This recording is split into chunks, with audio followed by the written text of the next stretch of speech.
நம்முடைய கூட்டணியை சார்ந்த பாரதிய ஜனதா கட்சி, பாட்டாளி மக்கள் கட்சி, குடியரசுக் கட்சி மற்றும் நம்மோடு இணைந்திருக்கின்ற அனைத்து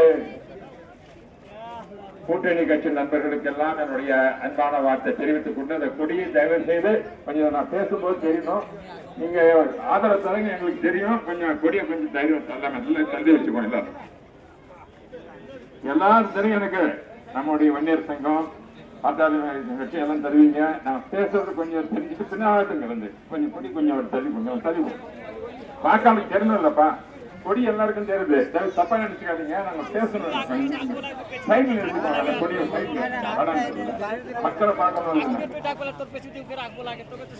இன்றைய அரசியலுடைய நிலவரத்தை ஒசூர் மக்கள் நன்றாக புரிந்து கொண்டிருப்பீர்கள்.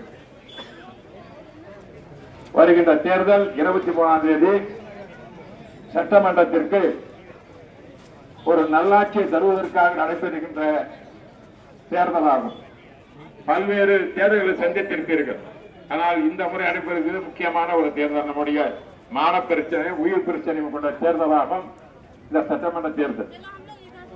தமிழ்நாட்டிலே ஒரு ஊழல் ஆட்சி இருக்கிறது என்றால், ஒரு குடும்ப ஆட்சி இருக்கிறது என்றால், அந்த ஆட்சிக்கு முடிவு கட்டி ஜனநாயகத்தை காப்பதற்காக தயவு செய்து நான் சொன்னேன், கொஞ்சம் அப்படி சைடில் போடுங்க.